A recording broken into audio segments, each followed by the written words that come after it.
Our June Expert of the Month is Paul Stephen of Sagittarius. With over 20 years in marketing, Paul is one of the UK's leading experts on digital marketing. He oversees the agency and often lectures and consults within the industry on digital and marketing related subjects. He has a particular interest and skill in the travel and tourism sector.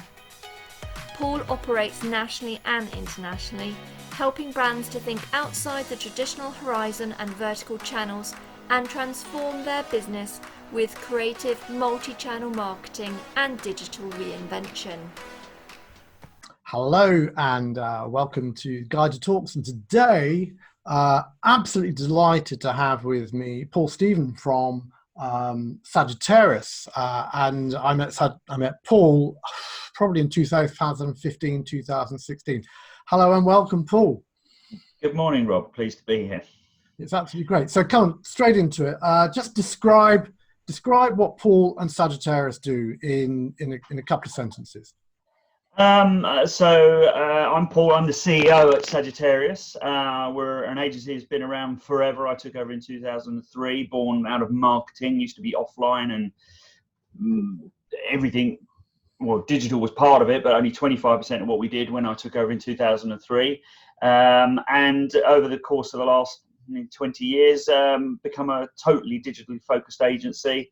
And now really our preferred platform of choice is Sitecore, which is an enterprise level customer experience platform, and all the marketing stuff that sits around that. How many people have you got there? 65-ish, something like that at the moment.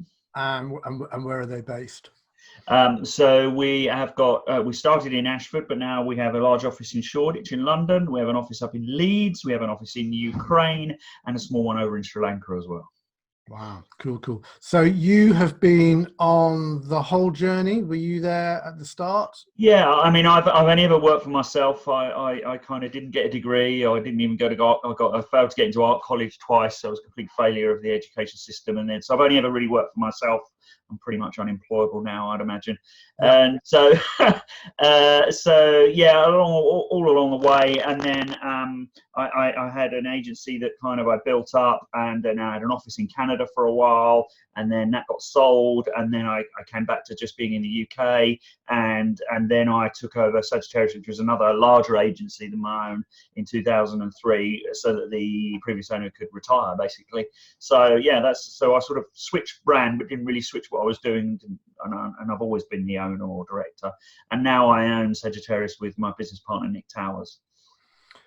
I heard you speak last year about the journey of Sagittarius, and I'd just like to I'd like to go back to a bit of what you were saying, because you were saying something, and just put me right on what you said. You were saying something like you were plodding along quite merrily, and then you suddenly had an aha with a big birthday.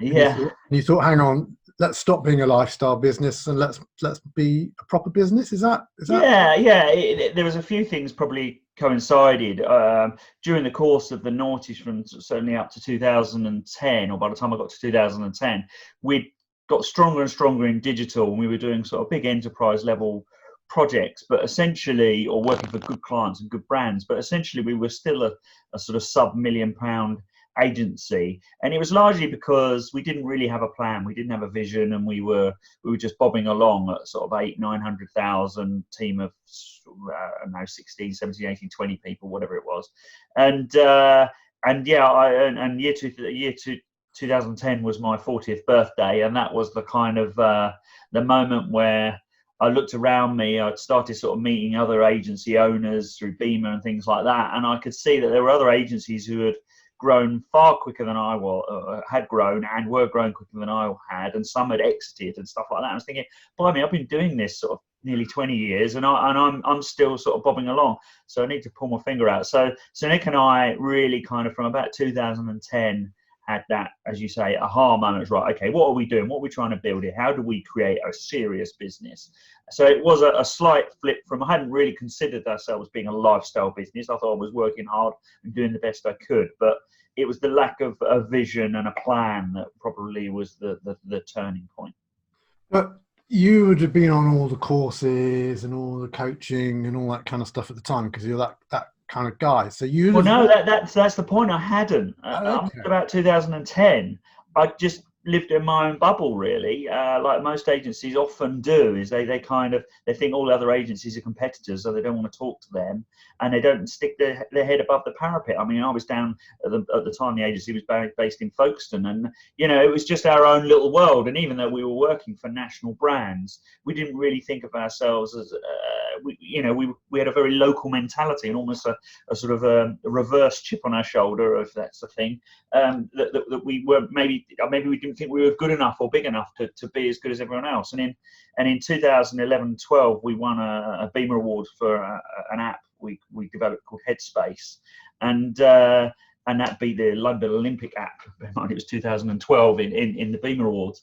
And it was like, oh, hang about, we can be as good as anybody else. And it was kind of a bit of an aha moment in itself. It's like, actually, there's no difference between any agency other than the people. It doesn't matter if you're in London or Folkestone or Ashford or Leeds or wherever you are. Really, your agency is only as good as the people and the work that you produce.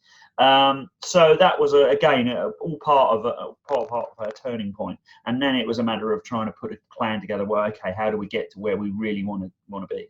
So I'm just going to keep going on this because there's people listening, watching in that 7, 10, 15, 20 person bit, and they're getting up really early in the morning, and they're going to bed really late at night, and they're talking to their partner or not talking to their partner, and they're having sleepless nights because it's like, it doesn't matter how hard you push on the accelerator, the vehicle will only go so fast, almost like you get wheel spin. So it's almost like you go faster when you go slower. So you spend your as you say, this bubble where you assume that what you're doing is right. I'm just fascinated about what it was that happened. Was it just seeing other people going? Yeah, it probably was my peer meeting other peers, and I can remember when we were that sort of size, me working till 2 a.m. at my office down in Folkestone, living on kebabs and pizza and whatever it was, because I couldn't go home. I was still having to work, and then I would drive home at 2 a.m, get up the next day, go back and do it all again, and I'd probably go in on the weekend and stuff like that. So I definitely did that, and that was a horrible, it's not, and it was so funny. I think we're all a bit sick in the head as agency owners. I don't necessarily look back at that period as with that negative, because I remember, still as part of running an agency, I was probably enjoying myself, which is mad, but I was definitely working hard. But what I wasn't doing really was working clever, and what we hadn't done at that point really was, ironically, we didn't really have a marketing plan. And this is the classic thing I see amongst most agencies, is we hadn't really decided what our proposition was and who our target audience was, and why would they come to us. And that was it has been our story since sort of 2010, really, is being clear, focusing on less things, deciding who we're the ideal agency for. Because agencies come in all shapes and sizes, everything from a one-man band to hundreds of people, global size, and everything in between. And just as a small little business will want a 2 or 3 man